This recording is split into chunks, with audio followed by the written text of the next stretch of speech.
So hello everyone, कैसे हो आप सभी लोग। उम्मीद करता हूँ आपकी आरएससीआईटी के एग्ज़ाम की तैयारी आरएससीआईटी एग्ज़ाम की तैयारी काफ़ी अच्छी चल रही होगी।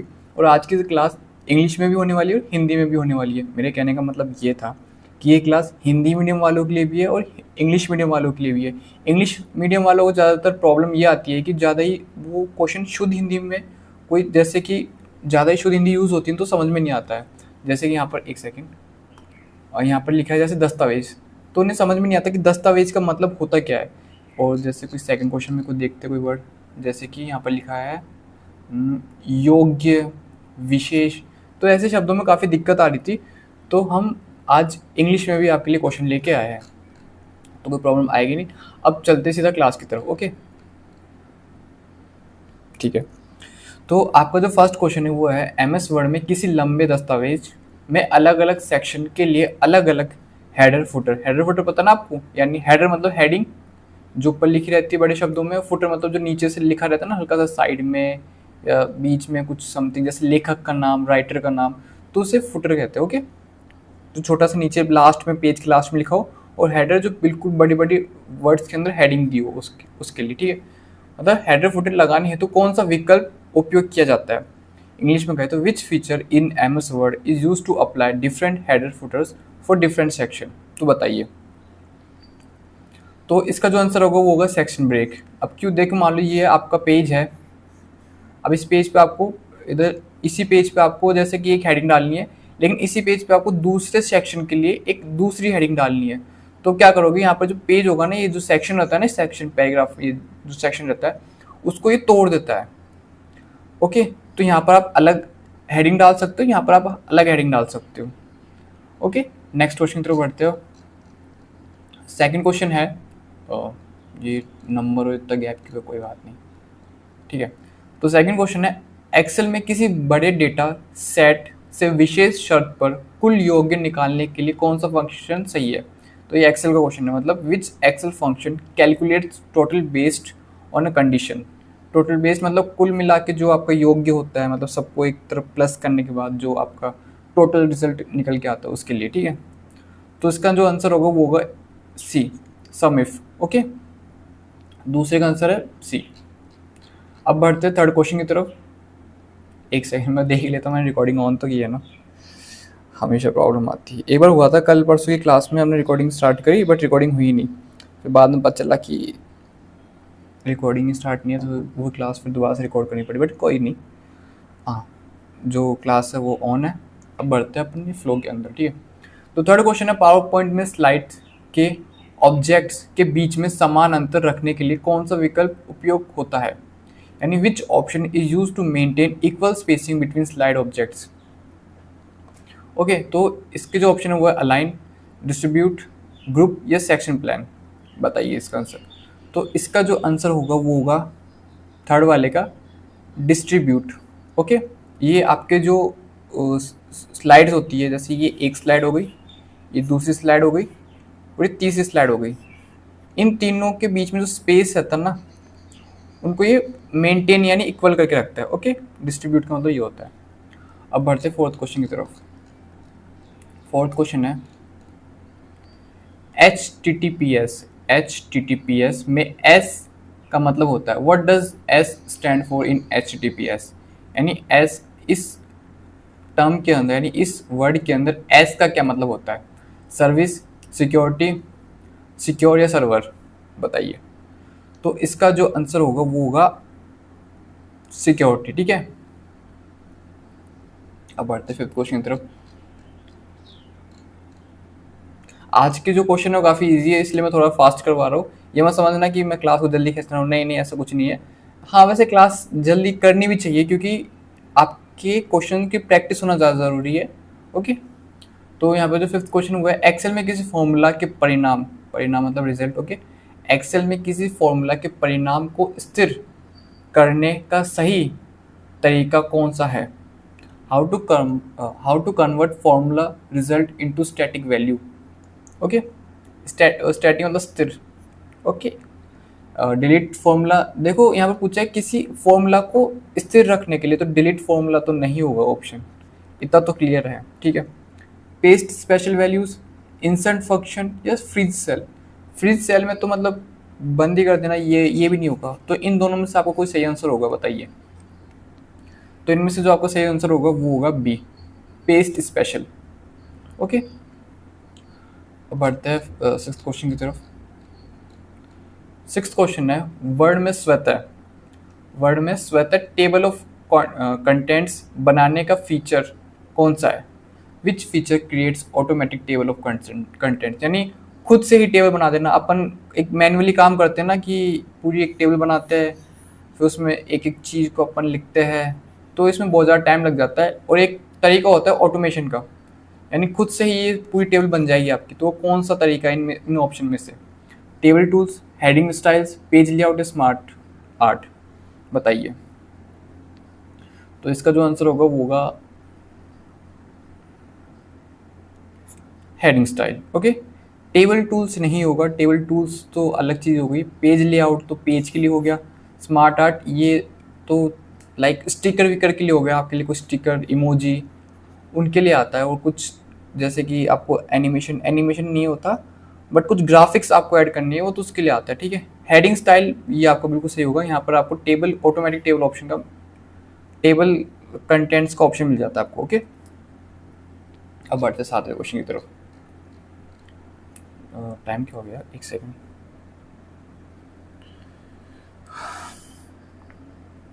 Okay,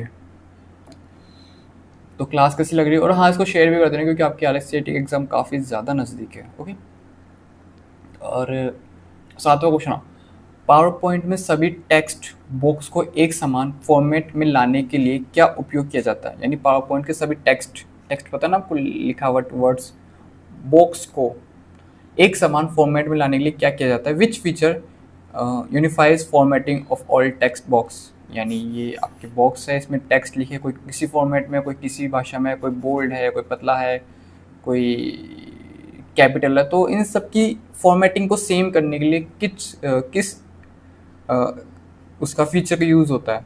theme colour, reset slide, format painter, slide master, बताइए। तो इसका आंसर होगा slide master. Okay, D option आपका यहाँ पर सही है। बाकी थीम कलर नहीं होगा, रिसेट स्लाइड और फॉर्मेट पेंटर नहीं होगा। नेक्स्ट, आठवां क्वेश्चन। आठवां क्वेश्चन है, वी लुकअप। वी लुकअप में ट्रू लगाने का मतलब क्या है? What does true mean in V lookup? तो ये एक एक्सेल का फॉर्मूला है। ओके, तो ऑप्शन है exact match, approximate match, ignore error या लुक फॉर्मूला। कौन सा क्वेश्चन था? आठवां, हाँ आठवां, बताइए। वी लुकअप में ट्रू लगाने का मतलब क्या है? What does true mean in V lookup? तो इसका मतलब होगा अप्रोक्सीमेट मैच। ठीक है, नेक्स्ट क्वेश्चन, नवा क्वेश्चन। हाँ, प्राइवेट ब्राउजिंग के लिए कौन सा मोड उपयोग होता है? ये तो बहुत ईजी है, ये तो तुम करते भी होंगे। ओके, मतलब which mode is for private browsing, यानी अपन नॉर्मली तो जैसे क्रोम खोला, क्रोम पे कुछ भी आपने सर्च कर लिया गूगल पे, लेकिन एक मोड और होता है जहाँ पर आप कुछ भी सर्च करोगे ना तो वो आपका प्राइवेट ही रहेगा, ना उसकी हिस्ट्री आएगी और ना कुछ आएगा। ना वो एक आंसर बताइए। तो साफ साफ सीक्रेट मोड ऐसा कुछ नहीं है, घोस्ट मोड, प्राइवेट जोन नहीं, इनकॉग्निटो यूज़ किया होगा ना कई लोगों ने। तो इनकॉग्निटो मोड आपका बिल्कुल सही आंसर होगा यहाँ पर। ओके, 10th का है, मेल मर्ज में डेटा प्राप्त करने के लिए कौन सी फाइल उपयोग होती है? मेल मर्ज में डेटा प्राप्त करने के लिए कौन सी फाइल उपयोग होती है? Which file is used for mail merge data? PDF, DOCX, XLX, XLSX, okay, JPG, बताइए। तो इसका आंसर वही होगा जो अभी थोड़ा प्रोनाउंस में मुश्किल हो रही थी, XLSX। एक बार फास्ट इसको एक बार प्रोनाउंस करके देखते हैं, पर फास्ट थोड़ा मज़ा करता है, मतलब थोड़ा फन करते हैं। XLSX, XLXX। इसे आपकी टंग की जो होती है ना प्रोनाउंसिएशन, और थोड़ी आपकी मसल स्ट्रॉन्ग होती है आपकी जीभ की, होते हैं ना कई टंग ट्विस्टर, तो उनके लिए काफ़ी अच्छा है। वैसे ये करनी चाहिए प्रैक्टिस, अपने बोलने की क्लैरिटी में निखार, हाँ बोलने में क्लैरिटी आती है और निखार आता है। 10वें का ये आंसर हो गया एक्सएल एस एक्स, ठीक है। 11वें का ये क्या बना दिया ओके। तो देखिए हैश DIV/O एक्सक्लेमेटरी है ना, एरर कब आता है, व्हेन डज दिस, यानी ये चीज़ अपेयर, ये कब होती है अपेयर, यानी ये आप कोई फॉर्मूला डालते हो और अचानक से ये एरर आ जाता है ना, एरर आ जाता है, तो ये एरर कब आता है, ये वाला एरर कब आता है, ठीक है। Invalid function, dividing by zero, missing data या रॉन्ग रेंज, बताइए 11वें का आंसर।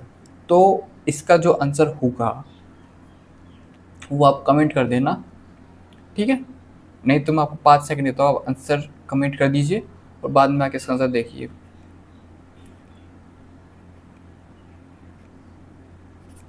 ठीक, इसका जो आंसर होगा वो डिवाइडिंग बाय जीरो। जब भी आप कोई चीज़ जीरो से डिवाइड करते हो तो ये वाला एरर दिखाई देता है। देखो यहाँ पर लिखा है DIV का मतलब हो गया डिवाइड और स्लैश यानी बाय, और ये हो गया जीरो, ठीक है। Dividing by zero. 12वां क्वेश्चन पावर पॉइंट, ओके 12वां क्वेश्चन, पावर पॉइंट में किसी ऑब्जेक्ट को एक बिंदु से दूसरे तक मूव कराने वाली एनिमेशन क्या है, यानी what is the animation that moves an object to another point, यानी इस जगह से इस जगह अगर कोई चीज़ मूव कर रही है, एक होती है सीधी सीधी मूव हो गई, मतलब कोई चीज़ यहाँ से यहाँ पर सॉरी ये क्या बन गया, हाँ कोई चीज़ यहाँ से यहाँ जा रही है, ठीक है, बिल्कुल सीधी सीधी जा रही है, लेकिन कोई चीज़ यहाँ से ऐसे ऐसे ऐसे ऐसे करके जा रही है, ऐसे जा रही है, कोई चीज़ यहाँ से ऐसे ऐसे ऐसे करके जा रही है, तो ये एनिमेशन होती है, ओके। तो बताइए कि इस एनिमेशन, ऑप्शन क्या है, किसी ऑब्जेक्ट को एक बिंदु से दूसरे तक मूव कराने वाली एनिमेशन क्या है, तो इस एनिमेशन को क्या नाम देते हैं। ये ऐसे एनिमेशन ही होती है सबके सब, लेकिन हर एनिमेशन का अलग अलग नाम होता है। तो बताइए कि एक बिंदु से दूसरे तक, एक बिंदु से दूसरे बिंदु तक मूव कराने वाली एनिमेशन का क्या नाम है, बताइए। Motion path, fade, wipe, zoom. 12वें का तो देखो ये फेड भी एक एनिमेशन होती है, वाइप भी एक एनिमेशन होती है, जूम भी, ये तीनों की तीनों ऐसे एनिमेशन होती है, ठीक है। लेकिन यहाँ पूछा है एक बिंदु से दूसरे तक, यानी एक बिंदु से दूसरे तक, तो वो होती है मोशन पाथ, ठीक है। अब 13वां क्वेश्चन, CPU का फुल फॉर्म, ये तो आप आंसर दे दीजिएगा, ये तो मैंने बहुत बार कराया है। और CPU मतलब ब्रेन ऑफ कंप्यूटर, यानी दिमाग, सॉरी कंप्यूटर का मस्तिष्क CPU होता है। इसकी फुल फॉर्म आप आंसर में, सॉरी कमेंट में कर दीजिएगा, ओके। नहीं तो बता ही देता हूँ मैं, अगर कहीं को जो फर्स्ट टाइम क्लास से, ठीक है। तो इसका जो आंसर होगा वो होगा central processing unit. What is the full form CPU? Central processing unit. CPU की full form central processing unit. वो ज़्यादा रिपीट कर दिएगा, कोई बात नहीं। 14 क्वेश्चन है, ट्रैक चेंजेस फीचर वर्ड में किस लिए है, पर्पज ऑफ, मतलब what is the purpose of track changes, यानी ट्रैक चेंजेस फीचर वर्ड में किस लिए है, ठीक है। पेज नंबरिंग के लिए, एडिट मॉनिटरिंग के लिए, फॉर्मेटिंग के लिए, स्पेल चेक के लिए। वर्ड यानी MS वर्ड की बात हो रही है, ठीक है। MS वर्ड में किस लिए है, ओके। तो बताइए 14 का आंसर। तो इस ट्रैक चेंजेस ये एडिट मॉनिटरिंग के काम आता है, ठीक है। तो यहाँ पर आपका बी ऑप्शन बिल्कुल सही होगा। अब बात करते हैं 15 क्वेश्चन की तरफ। बताइए मल्टीपल कंडीशंस पर गणना करने का एक्सेल फंक्शन कौन सा है, which function works on multiple conditions, यानी ये जिनको एक्सेल, जिन्होंने सीख रखी है पहले, या थोड़ा बेसिक भी सीखा होगा, ये वही लोग समझ सकते हैं, नहीं तो आप इसको रटना ही पड़ेगा। देखो एक्सेल में क्या होता है, अपन कोई चीज़ एक फंक्शन लगाते हैं कि अगर ये हो गया ना तो ये काम नहीं होना चाहिए, अगर ये काम नहीं हुआ ना तो ये काम होना चाहिए, तो ये ऐसे काम करता है, ओके। लेकिन कुछ मल्टीपल फंक्शन, अगर ये काम नहीं हुआ तो ये भी नहीं होना चाहिए, अगर ये दोनों नहीं हुए तो ये काम तो ज़रूर होना चाहिए। तो ऐसे मल्टीपल फंक्शन काम करने वाला फॉर्मूला कौन सा है, बी का, सॉरी मैंने आंसर ही बोल दिया। 15 का आंसर है B, sum ifs, okay. Count, sum if का नहीं होगा, काउंट्स का नहीं होगा, मिन का नहीं होगा। 15 हो गया, 16 पर चलते हैं। आईपी एड्रेस का मुख्य उपयोग क्या है? Purpose of IP address, what's the main purpose of, या क्वेश्चन कोई नहीं, आप सब इंग्लिश मीडियम वाले तो ज़्यादा समझदार ही होते हैं, ठीक है, समझ जाना आप, नहीं तो आएगा what's the purpose of IP address. Okay, इसका जो आंसर आएगा वो काफ़ी इजी है, ये भी काफ़ी इजी क्वेश्चन है। इसका जो आंसर होगा वो होगा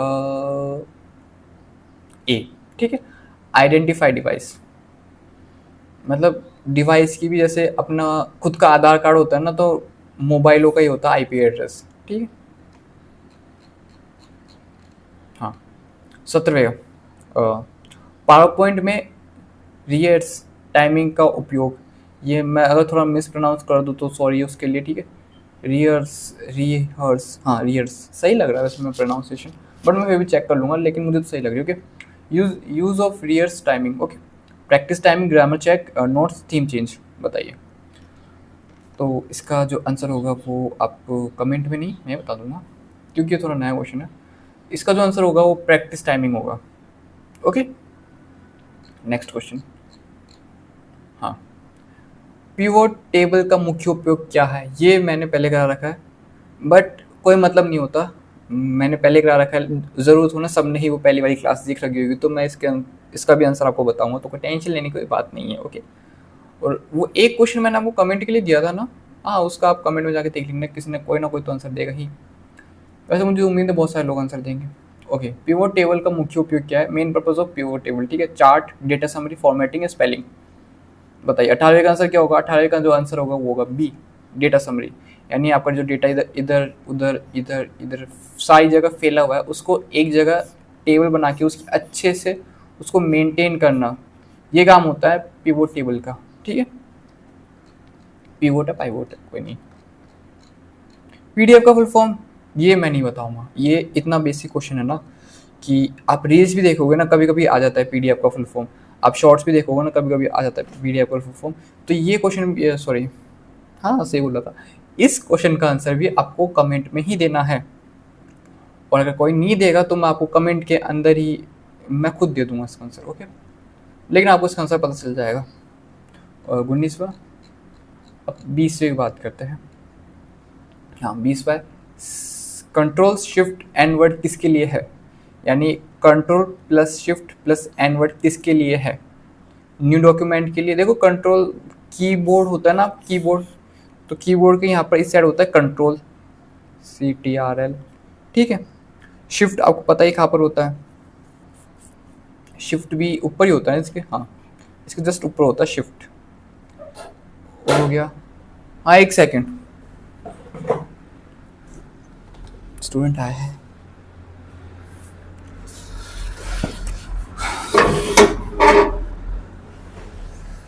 हाँ भैया, हाँ वो थोड़ी सी आवाज़, कोई नहीं, बैठ जाओ आप, अभी चालू करता हूँ बस।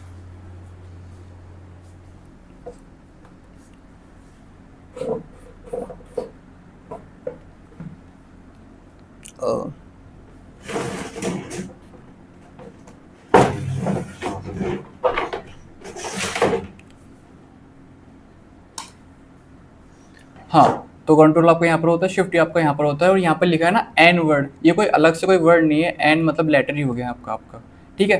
तो ये तीनों एक साथ दबाने पे आप, ये तीनों अगर एक साथ दबाए तो वो किस काम के लिए दबाया जाता है, ये आपसे क्वेश्चन में पूछा गया है। तो न्यू डॉक्यूमेंट के लिए, नॉर्मल स्टाइल के लिए, बोल्ड के लिए, पेज नंबर के लिए, बताइए। तो इसका जो आंसर होगा वो होगा बी, नॉर्मल स्टाइल के लिए। 20 क्वेश्चन है, 21 है, 21 क्वेश्चन है, ठीक है। लास्ट क्वेश्चन है, इसको भी देख लेते हैं। हर पेज पर स्वतः टेक्स्ट इमेज जोड़ने का तरीका, यानी how to insert text image on every page. मतलब एक बार में आपने जस्ट एक चीज़ क्लिक करी और उस एक क्लिक से आपके जितने भी पेजेस है, चाहे 10 हो चाहे 20 हो, उन सब पर टेक्स्ट और इमेज आ जाती है। तो ऑप्शन आपके पेज ब्रेक, रेफरेंस, वाटरमार्क या हेडर फुटर, सॉरी 4 ऑप्शन है। तो इसका जो आंसर होगा वो हेडर फुटर, ठीक है। हेडर फुटर ऐड करने से आपके टेक्स्ट ऑप्शन और पेज ऑप्शन दोनों ओपन हो जाते हैं, ठीक है। तो आज की क्लास थी, इंग्लिश मीडियम और हिंदी मीडियम दोनों के लिए थी, ठीक है। अगर आपको सेम ऐसी क्लास चाहिए तो कमेंट में भी ये बता देना, और कितने आपके क्वेश्चन सही थे ये भी आपको बताना तो है ही। बाकी मिलते हैं नेक्स्ट क्लास में, तब तक के लिए सी या।